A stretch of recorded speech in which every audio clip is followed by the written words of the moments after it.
Hello everyone, how's everyone doing today? Today we are going to start our continuation of another topic जिसमें हमने last class में पढ़ा था कि pharmacology के दो सब पार्ट्स हैं, एक फार्माकोकाइनेटिक है और एक फार्माकोडायनेमिक है। तो आज हमें पढ़ना है अपना फार्माकोकाइनेटिक, राइट। अब फार्माकोकाइनेटिक्स में हमने 4 पिलर्स की बात की थी, इफ़ यू रिमेंबर कि हमारे 4 पिलर्स क्या क्या होते हैं। सबसे पहले हमारा एब्जॉर्प्शन होता है, फिर डिस्ट्रीब्यूशन आता है, मेटाबॉलिज्म आता है, देन आपका एक्सक्रीशन आ जाता है 4th पॉइंट पे। तो हमें ये याद रखना है। साथ ही साथ जो ड्रग्स हैं, ड्रग्स क्या होंगी, वो पास ऑन करेंगी, कहाँ पास ऑन करेंगी, मेम्ब्रेन में। अब पास ऑन होना ज़रूरी है तभी तो वो अपनी एक्टिव साइट पर पहुंचेंगी। तो ये चीज़ हम अपने फार्माकोकाइनेटिक में पढ़ेंगे। और जो ये डिस्क्रिप्शन आप ऐसे समझिए कि आपका ये जो फिगर है या इमेज है, अगर ड्रग को इंजेस्ट किया गया बाय ह्यूमन, इंजेस्ट करने के बाद वो बॉडी में गया, ब्लड में एंट्री होने के लिए सबसे पहले उसको एब्जॉर्ब होना पड़ेगा, तो एब्जॉर्प्शन प्रोसेस में निकलेगा। देन एब्जॉर्प्शन के बाद उसका डिस्ट्रीब्यूशन होगा, क्योंकि ब्लड स्ट्रीम में अगर वो एंटर करता है तो उसे पास ऑन भी तो होना है, एक जगह से पास ऑन नहीं, मूव ऑन होना है कि one place to another place. देखो इसको भी मूव ऑन होना है, तो तुम क्यों नहीं कर पा रहे हो मूव ऑन?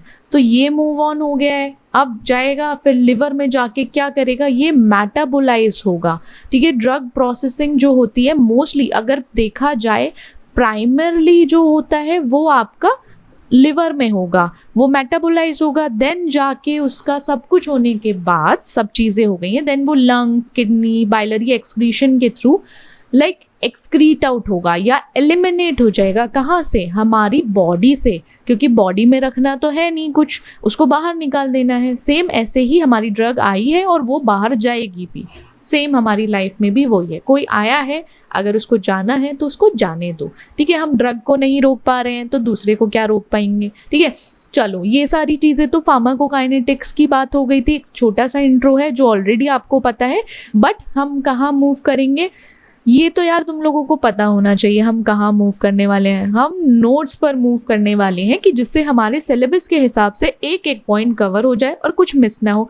और मिस ना हो इसका मतलब आपको कभी मौका ही ना मिले कि अच्छा यार ये नहीं पढ़ के गया था इसीलिए मार्क्स नहीं आए, तो वो नहीं होना चाहिए। So let's move to the notes part. Pharmacokinetic, pharmacokinetic में जो सबसे पहले है हमने देखा था मेम्ब्रेन ट्रांसपोर्ट होगा ड्रग का। अब हमारी ड्रग हमने इंजेस्ट तो कर ली, ठीक है, इंजेस्ट करने के बाद कहीं तो जाएगी, वो क्या होगी, मेम्ब्रेन के थ्रू आपकी पास ऑन होगी, जो होना ज़रूरी है जिससे कि आगे एक्शन देखने को मिलता है। तो हमें सबसे पहले ये समझना है कि जो ड्रग है अगर वो कोई मेम्ब्रेन या जैसे आप समझिए बायोलॉजिकल मेम्ब्रेन है उसको क्रॉस कर रही है, तो उसमें हमारा एक इम्पॉर्टेंट प्रोसेस है फार्माकोकाइनेटिक को समझने का कि हमारी ड्रग तो पास ऑन हो गई है, अब ये एग्जैक्टली जाके वर्क कैसे करेगी। अगर हमने एक चीज़ पढ़ी थी ionised and non ionised drugs, तो उसमें क्या होता है, जो नॉन आयनाइज थी वो लिपिड सॉल्युबल होती है, आयनाइज लिपिड सॉल्युबल नहीं, वाटर सॉल्युबल होती है। तो उस हिसाब से हम देख सकते हैं कि हमें कैसे जल्दी से अपनी ड्रग को पास ऑन कराना है। अब बायोलॉजिकल मेम्ब्रेन जो बनी होती है वो लिपिड बाइलेयर की होती है और उसमें क्या रहता है, इंटरस्पर्स रहता है विद प्रोटीन के साथ। तो ये हमारा मेम्ब्रेन ट्रांसपोर्ट हो जाएगा ड्रग का। अब ये जो ये डायग्राम है ये एग्जैक्ट डायग्राम होता है कि किस तरीके से हमारी जो ड्रग है वो पास होती है या लाइक मेम्ब्रेन के थ्रू परमिट कर जाती है एक साइड से दूसरी साइड। अब जैसे पैसिव डिफ्यूजन है, एक्टिव डिफ्यूजन है, तो दोनों में ही डिफरेंस है। देखो पैसिव डिफ्यूजन जो होता है वो मोस्टली हाई कंसंट्रेशन से लो कंसंट्रेशन में जाता है, और जब हाई से लो में जाता है तो वहाँ एनर्जी की रिक्वायरमेंट नहीं होती, राइट। अब एक्टिव में क्या होता है, एक्टिव में अपोजिट या कंसंट्रेशन, जो हमारा कंसंट्रेशन ग्रेडियंट होता है ना, उसके अगेंस्ट जाता है। तो जब कंसंट्रेशन ग्रेडियंट के अगेंस्ट जाएगा तो वहाँ क्या होगा, एनर्जी की रिक्वायरमेंट मस्ट है, वो होनी चाहिए, तभी एक्टिव ट्रांसपोर्टेशन हो पाएगा, राइट। अब जैसे ये हमारे ड्रग्स जो हैं मेम्ब्रेन के थ्रू पास करते हैं, तो उसमें 2-3 जो हमारे ट्रांसपोर्टेशंस हैं जो हमें पता होने चाहिए। सबसे पहले जो आपका पैसिव डिफ्यूजन है, बहुत कॉमन मैकेनिज्म है ड्रग्स के लिए, कंसंट्रेशन ग्रेडियंट पे डिपेंड करता है क्योंकि हाई से लो पर जा रहा है, अगेंस्ट नहीं जा रहा है कंसंट्रेशन ग्रेडियंट से। देन आपका एनर्जी की रिक्वायरमेंट नहीं है कि भाई अगर आप हिल्स पे गए हो, हिल्स पे ऊपर चढ़ना ही तो मुश्किल होता है, उतरना तो आसान होता है। सेम यहाँ पे भी वही है कि वहाँ पे एनर्जी की रिक्वायरमेंट नहीं होगी पैसिव डिफ्यूजन में। फिर उसके बाद ये लिपिड सॉल्युबल ड्रग्स हैं। अगर आपका पैसिव डिफ्यूजन है तो मोस्टली ये आपका किसके लिए होगा, लिपिड सॉल्युबल जितनी ड्रग है वो इजीली पास कर जाएंगी किसी भी hydrophobic core of the membrane. Hydrophobic मतलब उसको नहीं चाहिए कि वहाँ पे वाटर सॉल्युबल ड्रग आए या हमारी जो हाइपोफिलिक ड्रग्स है वो ना हो, ठीक है। तो वो क्या होगा, हाइड्रोफोबिक कोर मेम्ब्रेन से इजीली पास हो जाएगी। फिर अब रेट भी इन्फ्लुएंस होता है, लिपिड सॉल्युबिलिटी आपका रेट कैसे अलग अलग तरीके से इन्फ्लुएंस होगा, डिग्री ऑफ आयनाइजेशन से, मॉलिक्यूलर साइज क्या है आपके ड्रग का, थिकनेस क्या है मेम्ब्रेन की, कितना एरिया लग रहा है या कितना एरिया है एब्जॉर्प्शन का, उस पर भी डिपेंड करता है कि कैसे वो पास ऑन होगा। फिर आपका फैसिलिटेटेड डिफ्यूजन है। फैसिलिटेटेड मतलब किसी चीज़ के ऊपर बैठ के जाना, समझो फैसिलिटेट करना है किसी ना किसी, एक होता है ना कि अगर आपको थोड़ा सा, आजकल ये तो बड़ा कॉर्पोरेट में बड़ा आसान हो गया, लोग एक दूसरे के शोल्डर पर पैर रख के चढ़ते हैं या एक दूसरे का सहारा लेकर चलते हैं ज़्यादा ही, तो उसी में हमारा कैरियर प्रोटीन होता है, उससे हमारी क्या होगी, ड्रग जाती है साथ में बैठ के कि चल भाई ठीक है। एक ऐसा समझो बोट है तो बोट की ज़रूरत होती है ना रिवर को क्रॉस करने के लिए, सेम ऐसे ही तो वहाँ पे कैरियर प्रोटीन होगा या कोई ट्रांसपोर्टर होगा जो हमारा एम्बेडेड रहता है मेम्ब्रेन में, जिसकी मदद से हमारी ड्रग कंसंट्रेशन ग्रेडियंट के थ्रू मूव कर जाती है। डायरेक्ट एनर्जी की रिक्वायरमेंट यहाँ भी नहीं होती, बट स्टिल थोड़ा बहुत कंसंट्रेशन ग्रेडियंट के थ्रू ही वो मूव करेगी। फिर आपका जो भी कोई सब्सटेंस है वो सेम सिम्पोर्टर्स या डिफरेंट सब्सटेंस यूज़ कर सकता है सेम सिम्पोर्टर्स को जो लेकर जा रहा है, मतलब लाइक ट्रांसपोर्टर को जो ट्रांसपोर्ट कर रहा है। अब फैसिलिटेटेड हो गया, एक्टिव ट्रांसपोर्ट है। ये सारे जितने ट्रांसपोर्टेशंस हैं ये आपने मोस्टली अपने पहले भी पढ़ चुके हो, कोई नई चीज़ नहीं है, बट इसमें क्या कॉन्सेप्ट लग गया है, इसमें लगा है हमारा कॉन्सेप्ट किसका, ड्रग्स का, कि ड्रग्स कैसे मेम्ब्रेन के थ्रू पास हो रही है, बस इसमें ड्रग एड ऑन हो गया है। एक्टिव ट्रांसपोर्ट में भी वो कैरियर प्रोटीन को यूज़ कर सकता है, बट कभी कभी क्या होता है ये हमारे कंसंट्रेशन ग्रेडियंट के अगेंस्ट ही मूव करता है। फैसिलिटेटेड में प्रोटीन तो है बट वो कंसंट्रेशन ग्रेडियंट के अगेंस्ट नहीं है। यहाँ एक्टिव में कंसंट्रेशन ग्रेडियंट के वो कहता है मैं तो ऊपर से नीचे ही जाऊँगा, लो से हाई पे ही रहूँगा, तो उसके लिए उसको एनर्जी की रिक्वायरमेंट होगी। डायरेक्टली या इनडायरेक्टली अगर बात करें वहाँ एनर्जी चाहिए। और फिर जो आपका सैचुरेबल या फिर इनहेरिटेड है किसी सब्सटेंस के थ्रू, फिर वो compete करेगा, सेम ट्रांसपोर्टर से compete करना है उसको, बन जाता है कि भाई उसको तो करना ही पड़ेगा क्योंकि पास ऑन होना है। अब पास ऑन के लिए उसको कैरियर प्रोटीन की रिक्वायरमेंट है, कंसंट्रेशन ग्रेडियंट के अगेंस्ट जा रहा है। फॉर एग्जांपल अगर आपका लीवोडोपा है, लीवोडोपा अगर ब्लड ब्रेन बैरियर के थ्रू पास ऑन होना है देन उसको अमाइनो एसिड ट्रांसपोर्टर्स की ज़रूरत पड़ेगी ही पड़ेगी। ये याद रखना एक बहुत अच्छा एग्जाम्पल है एक्टिव ट्रांसपोर्ट का, कि अगर लीवोडोपा को ब्लड ब्रेन बैरियर को क्रॉस करना है तो वहाँ पे उसको एज अ जो प्रोटीन कैरियर है वो हमारा अमाइनो एसिड ट्रांसपोर्टर है जो उसकी उस टाइम पर मदद करेगा या उसको ज़रूरत पड़ेगी ही पड़ेगी। एंडोसाइटोसिस, एक्सोसाइटोसिस में क्या होता है, जैसे आपका एंडोसाइटोसिस है तो एक सेल मेम्ब्रेन है, उसका काम है ड्रग पार्टिकल्स को एनगल्फ करना।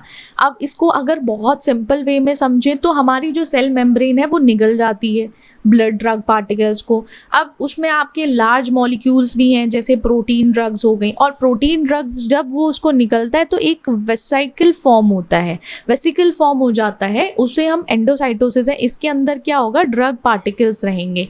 एक्सोसाइटोसिस में हमारे जो वेसिकल्स हैं वो फ्यूज हो जाते हैं सेल मेम्ब्रेन से, कि जिससे कि एक जो कंटेंट है, ठीक है, कंटेंट को वो रिलीज कर सकें, उसको आउटसाइड द सेल बाहर ले जाके, सेल से बाहर ले जाके उसको छोड़ आए, ठीक है।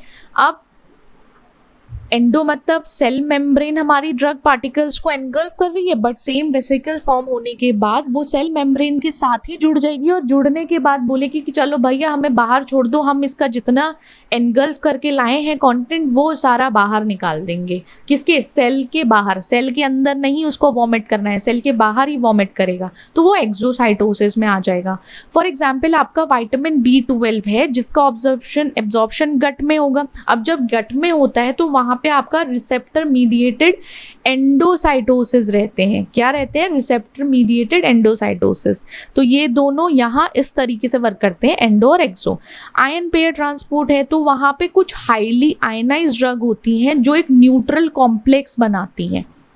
ठीक है, जितनी आयनाइज ड्रग होंगी वो न्यूट्रल कॉम्प्लेक्स बनाएंगी हमारे एंडोजिनस सब्सटेंस के साथ, जिसका काम है पैसिव ट्रांसपोर्ट के थ्रू मेम्ब्रेन के इर्द या आप ऐसे समझिए इधर उधर करना। ठीक है, पास ऑन कराना उसको, अक्रॉस द मेम्ब्रेन लेकर जाना। ठीक है, वो हमारे आयन पेयर ट्रांसपोर्ट आते हैं। अब सबसे पहले हमारा फार्माकोकाइनेटिक में ए आता है, एब्जॉर्प्शन ऑफ ड्रग।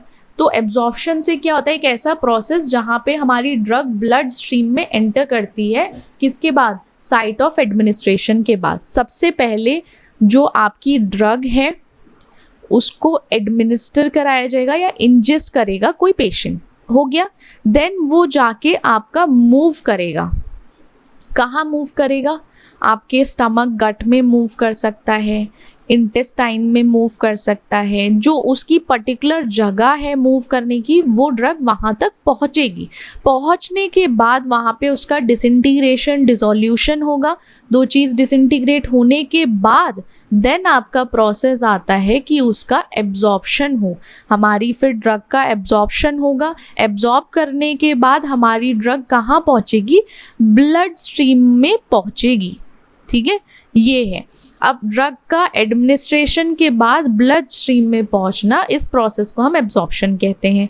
अब कुछ फैक्टर्स ऐसे हैं जिसकी वजह से एब्जॉर्प्शन हमारा अफेक्ट करता है।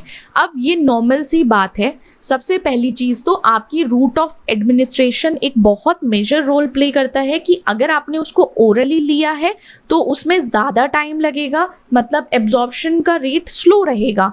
ठीक है, बट अगर आप absorption like administration IV, IM या किसी भी पेरेंट्रल रूट्स के थ्रू होता है तो वहाँ पे ये थोड़ा सा फेज जो है वो स्किप हो जाता है, क्योंकि हमारा जो आईवी रूट है वो बाईपास कर देता है एब्जॉर्प्शन और डायरेक्टली वो ब्लड स्ट्रीम में चला जाता है। तो इससे क्या होता है? एब्जॉर्प्शन हर ड्रग का रूट ऑफ एडमिनिस्ट्रेशन के थ्रू अलग अलग रहता है या अलग अलग हो जाता है। हमें इतना पता है आईवी डायरेक्ट ब्लड स्ट्रीम में दिया जाता है तो वहाँ एब्जॉर्प्शन का तो कोई सीन ही नहीं है, मतलब कोई सिनेरियो ही नहीं है। फिर आपका फिजिको केमिकल प्रॉपर्टीज़, आपके ड्रग की क्या प्रॉपर्टी है। लास्ट क्लास में हमने लास्ट में डिस्कस किया था कि केमिकल नेचर जो ड्रग का होता है उसकी वजह से भी बहुत चीज़ें अफेक्ट होती हैं। अब जैसे सॉल्युबिलिटी है, आपकी ड्रग चार्ज्ड है, आयनाइज्ड है, नॉन आयनाइज्ड है, तो उसके बेसिस पर उसकी सॉल्युबिलिटी अफेक्ट होगी। अब स्टेबिलिटी कैसी है? अब स्टेबिलिटी ख़राब है, पता चला गैस्ट्रिक पीएच को लाइक हैंडल ही ना कर पाए, टैकल ना कर पाए और वो डिग्रेड हो जाए। तो ये डिपेंड करता है हमारे ड्रग की फिजिको केमिकल प्रॉपर्टीज़ पे। फिर फॉर्मुलेशन क्या है? देखो कुछ फॉर्मुलेशंस ऐसी बनती हैं जैसे कि हमारी टैबलेट और कैप्सूल। कैप्सूल जितना ज़्यादा जल्दी जाके डिसॉल्व, डिसइंटीग्रेट होता है, कंपैरेटिवली टैबलेट उतना नहीं होती। फिर उसके बाद हमारा जो फॉर्मुलेशन अगर सस्टेन रिलीज़ है, हमें उसको धीरे धीरे सस्टेन करके रिलीज़ कराना है बॉडी में, तो उसका जो एब्जॉर्प्शन है वो डिफरेंट होगा। सेम ऐसी जो ब्लड फ्लो है, अगर बेटर ब्लड फ्लो है, ज़्यादा अच्छा ब्लड फ्लो हो रहा है तो एब्जॉर्प्शन भी अच्छा होगा। सरफेस एरिया ज़्यादा है तो जिसकी वजह से, अब ये सारी चीज़ें हमारी इंटरकनेक्टेड हैं। जैसे आपका सरफेस एरिया है वो हमारा डायरेक्टली अगर देखा जाए वो क्या करेगा? आपका हायर एब्जॉर्प्शन कराएगा, राइट। सरफेस एरिया अगर बड़ा हुआ है तो एब्जॉर्प्शन रेट भी ज़्यादा होगा। ब्लड फ्लो आपका अच्छा है तो आपका एब्जॉर्प्शन भी अच्छा होगा।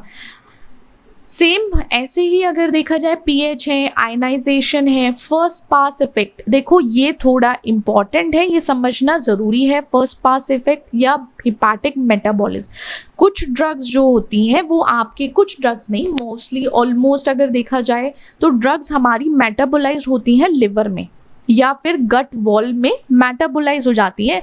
वो अलग केस है गट वॉल वाला, बट सबसे पहले ये समझिए प्राइमरली हमारी जो ड्रग है वो जाकर मेटाबोलाइज होती है लिवर में। अब लिवर में मेटाबोलाइज होती है, उसके बाद वो सिस्टमिक सर्कुलेशन में जाती है। ठीक है, सिस्टम या ऐसे समझो सिस्टमिक सर्कुलेशन में पहुंचने से पहले हमारी ड्रग मेटाबोलाइज होती है लिवर में।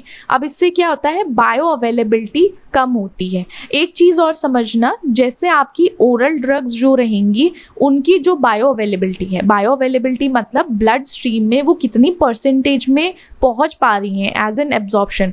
तो ओरल ड्रग्स जो होती हैं वो कभी भी आपको 100% बायो अवेलेबिलिटी नहीं दे सकती, वो आपको 80% दे सकती हैं, 70% दे सकती हैं।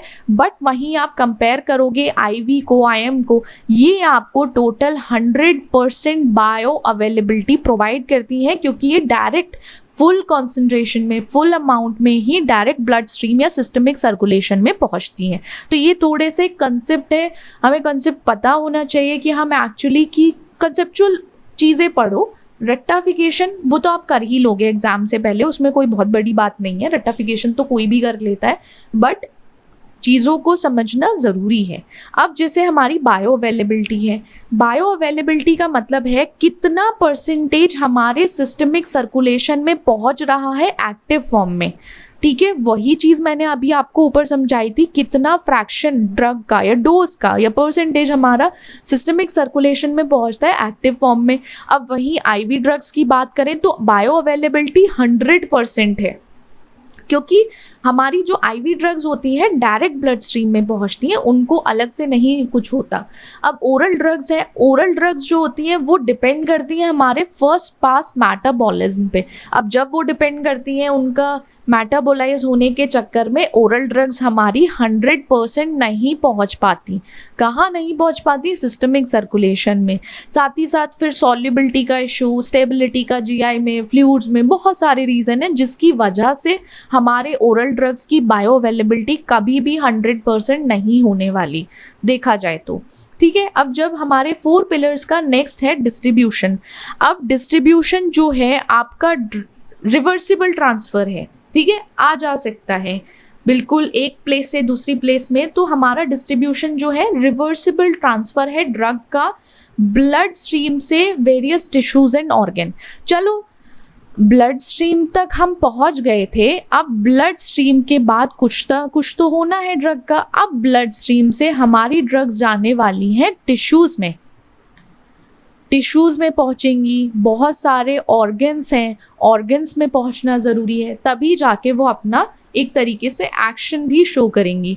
अगर एक बार कोई ड्रग आपकी एब्जॉर्ब हो गई है, एब्जॉर्ब होने के बाद ड्रग डिस्ट्रीब्यूट होगी बॉडी में डिस्ट्रीब्यूट होने के बाद वो मूव करना शुरू करेगी डिफरेंट टिश्यूज़ एंड फ्लूइड्स में। जैसे किसी ना किसी के थ्रू तो मूव करेगी ना, ऐसे ही हमारी drugs through out the body, पूरी बॉडी, होल बॉडी में मूव करती है, फिर अपने टिश्यूज़ एंड आपके फ्लूइड्स के थ्रू भी मूव करती है, डिफरेंट टिश्यूज़ में पहुंचती है। अब जो डिस्ट्रीब्यूशन है वो डिपेंड करता है ब्लड फ्लो पर। अब अगर सोचो, हमने क्या बात की थी कि अगर ब्लड फ्लो अच्छा है तो एब्जॉर्प्शन अच्छा है, देखा जाए तो। सेम वैसे ही अगर ब्लड फ्लो अच्छा है तो मतलब आपकी ड्रग ज़्यादा जल्दी सप्लाई होना शुरू करेगी। खुद सोचो, अगर एक रिवर है, रिवर का जो फ्लो है वो ज़्यादा अच्छा है तो एक प्लेस से दूसरी प्लेस पहुंचने में कम टाइम लगेगा, ज़्यादा जल्दी से एक जगह से दूसरी जगह मूव कर पाओगे। तो सेम वैसे ही ऑर्गन्स में अगर ब्लड फ्लो ज़्यादा अच्छा है, जैसे आपके ब्रेन, लिवर, किडनी है, तो वहाँ पे क्या होगा, ड्रग सप्लाई ज़्यादा होगी और जल्दी से होगी। Skeletal muscles, adipose tissues, skin, यहाँ पे थोड़ा सा ड्रग स्लोली मूव करती है क्योंकि वहाँ पे ब्लड फ्लो इतना अच्छा नहीं है, राइट। देन मूव करते हैं प्लाज्मा प्रोटीन बाइंडिंग पे। बहुत सारी ड्रग्स, हमारी बहुत सी ड्रग्स डायरेक्ट जाके एल्ब्यूमिन से बाइंड करती हैं। एल्ब्यूमिन जो हमारी एसिडिक ड्रग्स हैं, एसिडिक ड्रग्स जितनी होंगी वो आपकी कहाँ बाइंड करेंगी, एल्ब्यूमिन से बाइंड करेंगी, ऑलवेज रिमेंबर, या फिर आपकी अल्फा 1 एसिड ग्लाइकोप्रोटीन से बाइंड करेंगी। देखो, एसिडिक ड्रग होगी तो एल्ब्यूमिन से बाइंड करेगी, बेसिक ड्रग होगी तो अल्फा 1 एसिड ग्लाइकोप्रोटीन से बाइंड करेगी। अब जो बाउंड ड्रग्स होती हैं वो फ्री नहीं होती कैपिलरीज में, और साथ ही साथ उनका कोई एग्जैक्ट या कोई एक्सर्ट नहीं करती कोई फार्माकोलॉजिकल इफेक्ट। बट जो हमारी अनबाउंड या फ्री ड्रग्स रहती हैं वो एक्टिव फॉर्म में रहती हैं, ठीक है। ऑलवेज रिमेंबर, हमारी जो बाउंड ड्रग्स हैं वो फ्री नहीं रहती मोस्टली। अब जो अनबाउंड ड्रग्स रहती है वो फ्री ड्रग्स होती हैं और साथ ही साथ हमारी एक्टिव भी रहती हैं। तो प्रोटीन बाइंडिंग जो है वो रिवर्सिबल है, चेंजेस हो सकते हैं बाइंडिंग में। अब जब ये बाइंडिंग अगर इधर उधर हुई थोड़ी बहुत भी, तो हमारी जो फ्री ड्रग है उसका कॉन्सेंट्रेशन ऑल्टर हो सकता है। देन आपका टिश्यू बाइंडिंग है। अब टिश्यू बाइंडिंग में क्या होता है कि हमारी ड्रग्स ना किसी पर्टिकुलर एक टिश्यूज़ में एफिनिटीज़ की वजह से एक्यूमुलेट होती हैं, इकट्ठी होना शुरू हो जाती हैं। ठीक है, जहाँ एफिनिटी डिपेंड करती है तो वहाँ फैट है, बोन है, मसल्स हैं, तो वहाँ क्या होगा, हमारी जो ड्रग है वो जाके टिश्यूज़ में, कुछ पर्टिकुलर सर्टेन टिश्यूज़ में जाके इकट्ठा होना शुरू हो जाती है। जैसे आपकी टेट्रासाइक्लिन है, वो बोन्स में, टीथ्स में क्या होती है, वो इकट्ठा होने शुरू हो जाती है। क्यों? क्योंकि उसका एक अगर नेचर देखा जाए उसका, वो बाइंड करने का है कैल्शियम से। तो क्या करेगा वो, क्या होता है, बाइंड हो जाता है आपका कैल्शियम से। अब स्पेशलाइज्ड बैरियर्स है, तो ब्लड ब्रेन बैरियर है, तो उसमें क्या हो गया, आपका टाइट जंक्शंस जो हैं सेरिब्रल एंडोथीलियम में, तो वहाँ पे एक लिमिट है पेनिट्रेशन की। अब वहीं पे वो मोर लाइपोफिलिक ड्रग्स हैं, तो वो डिपेंड करता है कि आपकी ड्रग्स क्या है, किस तरीके से है, उसका क्या नेचर है, देन ओनली वो उसको मूव कर पाती है। और फिर उसके बाद वो स्पेसिफिक ट्रांसपोर्ट मैकेनिज्म को यूज़ करके ही आपके ब्लड ब्रेन बैरियर को क्रॉस कर पाती है। सेम वैसे ही प्लेसेंटल बैरियर भी होता है, वो ज़्यादा सेलेक्टिव नहीं है अगर आप कंपेयर करो ब्लड ब्रेन बैरियर से, बट फिर भी वो कुछ ड्रग्स हैं जिसको रिस्ट्रिक्ट करता है, अलाउ नहीं करता क्रॉस करने देने से। सेम वैसे ही कुछ ड्रग्स कॉज कर जाती हैं, इसीलिए एक थोड़ा सा कंसर्न होता है फीटल का कि वो किस पर्टिकुलर ड्रग के एक्सपोजर में आके कुछ चीज़ें ऑल्टर हो सकती हैं, गलत हो सकती हैं। इसीलिए हर चीज़ प्रेग्नेंट विमेंस को या ड्रग्स नहीं दी जाती।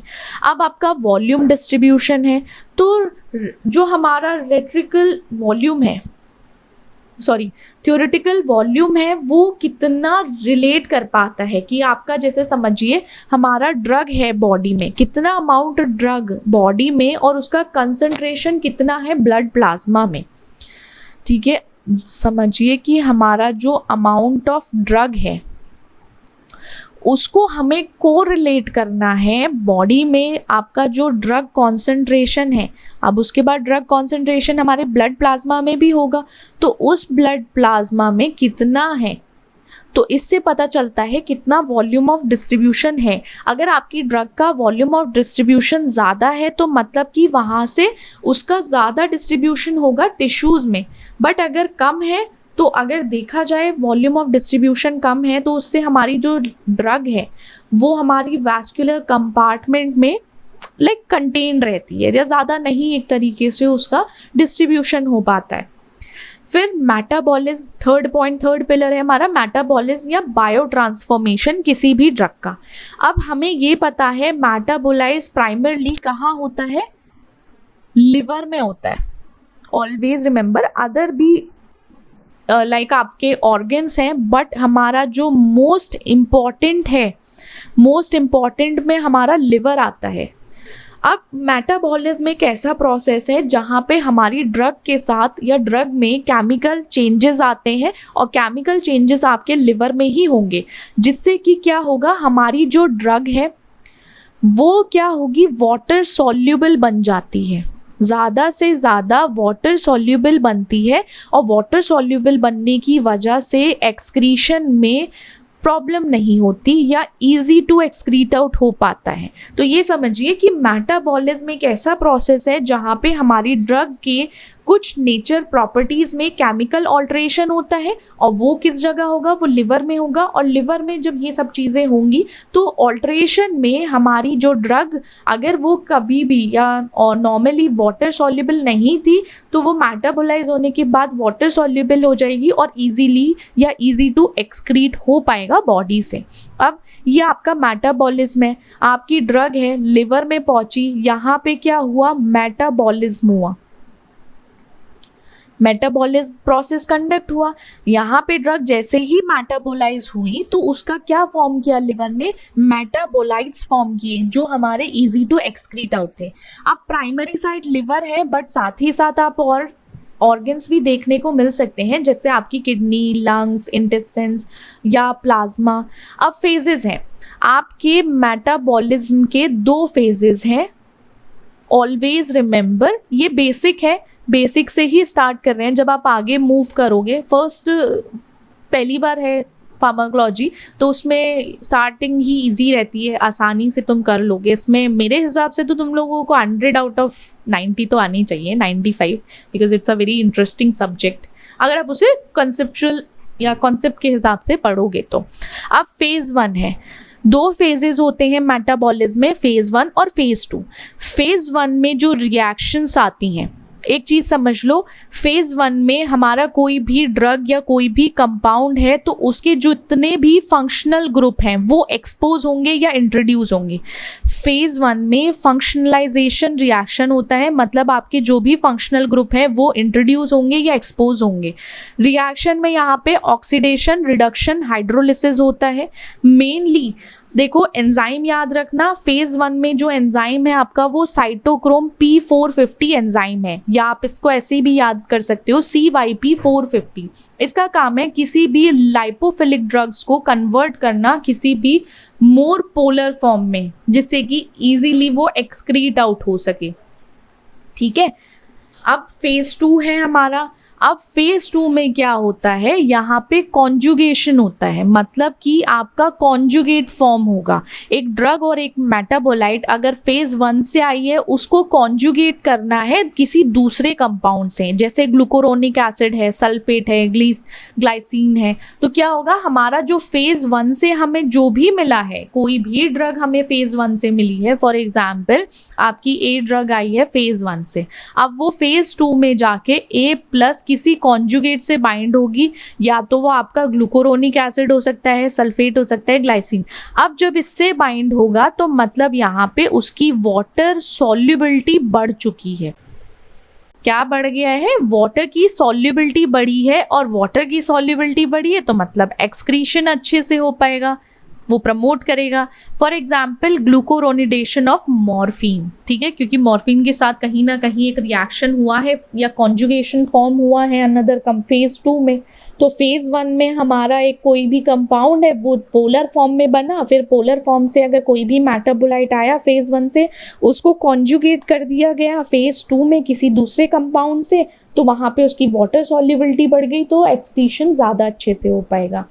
अब सिग्निफिकेंस जो है समझना चाहिए कि जो भी मेटाबॉलिक एंजाइम है, आपके साइटोक्रोम है P450 एंजाइम, इसको याद रखना। बहुत लार्ज फैमिली है CYP450 की, जैसे आपका CYP3A4 है, CYP2D6 है, CYP2C9 है, बहुत सारे हैं, बहुत बड़ी फैमिली है। अब ये भी रिस्पॉन्सिबल होती है बहुत सारी ड्रग्स के मेटाबॉलिज्म के लिए। ठीक है, आपकी कोई भी ड्रग है उसका मेटाबॉलिज्म होना है, उसके मेटाबॉलिज्म के लिए कोई ना कोई एंजाइम रिस्पॉन्सिबल रहता है। अब एंजाइम है तो एक तरीके से वो ड्रग को मेटाबोलाइज करेगा। अब जेनेटिक पॉलीमॉर्फिज्म है, अब उससे क्या होता है, एक्सप्रेशन अफेक्ट होते हैं एंजाइम्स के, कि आपका जो मेटाबोलाइज है वो ज़्यादा फास्ट होगा या स्लो होगा, तो वो डिपेंड करता है। फिर आपका enzyme induction and enzyme inhibition. अगर हमने एंजाइम की बात की है तो आपको 2 चीज़ें समझनी है, एक आपका एंजाइम इंडक्शन और एक आपका एंजाइम इनिबिशन। ऑल्दो आपको नाम से पता चल जाएगा कि इंडक्शन और इनिबिशन में क्या डिफरेंस है। इनिबिशन मतलब कोई भी ड्रग है वो इनिबिट कर रहा है एंजाइम को, मतलब एंजाइम को ही खा गया, चलो ठीक है, उसको होने ही नहीं देगा, उसका काम नहीं करने पड़ेगा। बट क्या करेगा, यहाँ पे ये एंजाइम की जो एक्टिविटी है इंडक्शन में उसको बढ़ा देता है। अब जब एंजाइम की एक्टिविटी इंक्रीज होती है, मेटाबॉलिज्म फास्ट हो जाता है किसी ड्रग का। अब उससे क्या होगा, आपका प्लाज्मा लेवल और थेरेप्यूटिक इफेक्ट धीरे धीरे कम होने लगेगा, और देन वो वहाँ से मूव होके क्या होगा, एक्सक्रीशन के लिए रेडी हो जाएगा। एंजाइम में मेटाबॉलिज्म स्लो हो जाता है क्योंकि ड्रग लेवल बढ़ता है, और साथ ही साथ वहाँ पे एंजाइम इनिबिशन की वजह से टॉक्सिसिटी हो सकती है बॉडी में। आपका एग्जाम्पल है एंजाइम इनिबिटर्स के cimetidine, ketoconazole, erythromycin, grep fruit juice भी उसी में एंजाइम इनिबिशन में आता है। अब हमारा लास्ट पिलर जो आता है वो एक्सक्रीशन है। एक्सक्रीशन एक ऐसा प्रोसेस है जहाँ पे हमारी ड्रग पहले मेटाबोलाइज होके मेटाबोलाइट्स फॉर्म हुए थे, उसका बॉडी से बाहर निकल जाना, उसको बाहर फेंक देना, ऐसा समझो। या तो वो ड्रग हो सकती है या आपके मेटाबोलाइट्स हो सकते हैं। अब वो मेटाबोलाइट्स हैं, अब उनको बॉडी से रिमूव भी करना है, उसके लिए एक्सक्रीशन प्रोसेस है। अब एक्सक्रीशन ड्रग का 3 तरीके से हो सकता है, या तो वो रीनल एक्सक्रीशन हो, मोस्ट कॉमनली जो होता है आपकी किडनी के थ्रू ही होता है रीनल एक्सक्रीशन। साथ ही साथ 2 अदर ऑप्शंस हैं, जैसे आपके बाइलरी एक्सक्रीशन हो सकता है, और छोटी छोटी रूट्स हैं, sweat, saliva, breast milk, lungs के थ्रू एक्सक्रीट आउट होना। अब जब रीनल एक्सक्रीशन है तो उसमें हमारा ग्लोम्युरल फिल्ट्रेशन होगा किडनीज के थ्रू, ट्यूबुलर सिक्रीशन हो सकता है, देन आपका ट्यूबुलर रीएब्जॉर्प्शन है। इसे 1 बाय 1 देखते हैं। जैसे आपका रीनल एक्सक्रीशन है जो सबसे कॉमन है, तो हमारा जो ग्लोम्युरल फिल्ट्रेशन हो रहा है वो डिपेंड करता है कि हमारा फ्री ड्रग फ्रैक्शन क्या है प्लाज्मा में, मतलब कि हमारी अनबाउंड ड्रग कितनी है, क्योंकि जो भी अनबाउंड ड्रग्स होती हैं वो ईजी होती हैं फिल्टर के लिए, ठीक है, वो इजीली फिल्टर हो जाएंगी। देन यहाँ पे ग्लोम्युरल फिल्ट्रेशन हुआ, फिर वो मूव करेगा आपका ट्यूबुलर सिक्रीशन में। अब ट्यूबुलर सिक्रीशन के बाद जहाँ पे एक्टिव ट्रांसपोर्ट हो रहा है तो हमारी प्रॉक्सिमल ट्यूब्यूल है, प्रॉक्सिमल ट्यूब्यूल्स में से थोड़ा सा सिक्रीट होगा, जैसे एसिडिक ड्रग्स के थ्रू ऑर्गेनिक एनायनिक ट्रांसपोर्टर्स हैं, बेसिक ड्रग के थ्रू ऑर्गेनिक केटायन ट्रांसपोर्टर्स हैं, उनको सिक्रीट करेगा। साथ ही साथ जो ट्यूबुलर रीएब्जॉर्प्शन है, अब ट्यूबुलर रीएब्जॉर्प्शन इसमें थोड़ा सा डिफ्यूजन ट्रांसपोर्टेशन याद रखना, सिक्रीशन में एक्टिव ट्रांसपोर्ट होता है, रीएब्जॉर्प्शन में आपका पैसिव डिफ्यूजन होगा। अगर आपकी कोई भी ड्रग लिपिड सॉल्युबल या अनआयनाइज्ड ड्रग है तो उसका किसके थ्रू होगा, पैसिव डिफ्यूजन के थ्रू, और हमारा रीनल ट्यूब्यूल के थ्रू क्या होगा, उसका रीएब्जॉर्प्शन हो जाएगा। रीएब्जॉर्प्शन जैसे ही होगा वो वापस आपके ब्लड स्ट्रीम में पहुंच जाएगा। ये ट्यूबुलर रीएब्जॉर्प्शन है। फिर बाइलरी एक्सक्रीशन है कि ड्रग और मेटाबोलाइट्स हैं वो बाइल्स के सिक्रीट होंगे बाइल में, और बाइल के थ्रू वो मूव करेंगे इंटेस्टाइन में, और वो फीसेस के थ्रू मूव कर जाएंगे। अदर रूट्स हैं sweat, saliva, breast milk, lungs, तो इनके थ्रू भी ये थोड़ी माइनर्स रूट है, इतना ज़्यादा एक्सक्रीशन नहीं होता, 0.1% आप मान के चलिए यहाँ से भी होगा। फिर काइनेटिक्स समझते हैं ड्रग एलिमिनेशन का। अब ड्रग एलिमिनेशन काइनेटिक्स में कितना कॉन्सेंट्रेशन हमारा ड्रग का टाइम के हिसाब से कम हो रहा है। आपकी ड्रग है, अब ऐसा तो है नहीं कि जिस कंसंट्रेशन में उसको पहले फर्स्ट ए इंस्टेंट पे लिया गया था तो बी इंस्टेंट पे भी वही रहे, नहीं, वो ड्रग कंसंट्रेशन टाइम के हिसाब से कम होता रहेगा। वो हम अपना ड्रग काइनेटिक्स या ड्रग एलिमिनेशन काइनेटिक्स में पढ़ते हैं। अब क्लियरेंस एंड हाफ लाइफ है, तो क्लियरेंस क्या है, आपका जो प्लाज्मा वॉल्यूम है कितना ज़्यादा क्लियर कर चुका है ड्रग को टाइम के हिसाब से, वो हमारा क्लियरेंस में आएगा कि volume of plasma completely cleared of drug per unit time, आपका प्लाज्मा क्लियर कैसे हो रहा है। फिर वही चीज़ अगर देखा जाए हाफ लाइफ है, हाफ लाइफ में ये डिपेंड करता है कि वॉल्यूम ऑफ डिस्ट्रीब्यूशन कितना है और साथ ही साथ क्लियरेंस कितना है, तो उसके बेसिस पर उसको कैलकुलेट किया जा सकता है, जिसमें T half is equal to 0.9693 into volume distribution upon clearance. तो इसमें हमारा ये समझ में आता है कि जो हाफ लाइफ है उसमें हमें डोजिंग इंटरवल पता चल जाएगा, कितने टाइम पीरियड में हमें उसको कितनी डोजिंग करनी है। ए पॉइंट मतलब सुबह 8 बजे देना है, फिर 12 बजे देना है, 4 घंटे का डिफरेंस रखना है, तो वो डोजिंग इंटरवल्स में आ जाएगा। फिर टाइम, कितना टाइम लगता है उसको स्टडी स्टेट पे पहुंचने के लिए, स्टडी स्टेट पे पहुंचने के लिए भी हमारा हाफ लाइफ से पता चल जाएगा। तो उसमें जितनी 4-5 हाफ लाइफ्स हैं वो हमारी फर्स्ट ऑर्डर काइनेटिक्स में आती हैं, ठीक है। आप ये याद रखना कि जितना हमारी हाफ लाइफ है वो किस में आएगी, फर्स्ट ऑर्डर काइनेटिक्स में। अब टाइप्स जो हैं ड्रग एलिमिनेशन काइनेटिक्स के वो डिपेंड करते हैं, सबसे पहले जो फर्स्ट ऑर्डर काइनेटिक है जिसको हम एक्सपोनेंशियल एलिमिनेशन भी कहते हैं, और मोस्टली सारी ड्रग्स जो फॉलो करती हैं वो फर्स्ट ऑर्डर काइनेटिक्स को फॉलो करती हैं। वहाँ पे कांस्टेंट फ्रैक्शन होगा ड्रग का, वो टाइम के हिसाब से उतना एलिमिनेट होगा ही होगा। सेकेंड, जो रेट ऑफ एलिमिनेशन है वो ड्रग कॉन्सेंट्रेशन के प्रपोर्शन में रहता ही रहता है। तो आप ये याद रखना, rate of elimination is proportional to drug concentration, right अब जो ड्रग कंसंट्रेशन है वो डिक्रीज होगा एक्सपोनेंशियली, इसीलिए हमारा सारी ड्रग्स एक्सपोनेंशियल एलिमिनेशन को फॉलो करती हैं। हाफ लाइफ कितना टाइम हमारा लगता है कि जो ड्रग है या ड्रग प्लाज्मा कॉन्सेंट्रेशन में प्रेजेंट थी वो धीरे धीरे कम होने लगती है बाय 50%। तो ये हमारा क्या है, ये हाफ लाइफ हो जाएगा। ये इंडिपेंडेंट है आपके डोज से, independent of dose in first order kinetics में, राइट। अब जीरो ऑर्डर काइनेटिक्स है, जीरो ऑर्डर काइनेटिक या लीनियर एलिमिनेशन कि कितना एक कांस्टेंट अमाउंट है किसी ड्रग का, वो टाइम के हिसाब से निकल रहा है, कांस्टेंट अमाउंट है, कोई फ्रैक्शन नहीं लग रहा है वहाँ पे, फ्रैक्शन नहीं कि इतना जाएगा, नहीं, कांस्टेंट अमाउंट है, वो जाना ही जाना है, एलिमिनेट होगा। अब ये जब एलिमिनेशन आता है तो वहाँ पे जो मैकेनिज्म है एक सैचुरेशन में पहुँचता है, एक सैचुरेटेड फॉर्म में। साथ ही साथ जीरो ऑर्डर काइनेटिक्स में स्मॉल डोज की वजह से, अगर स्मॉल डोज भी इंक्रीज होती है, स्मॉल डोज की वजह से भी टॉक्सिसिटी कॉज हो सकती है।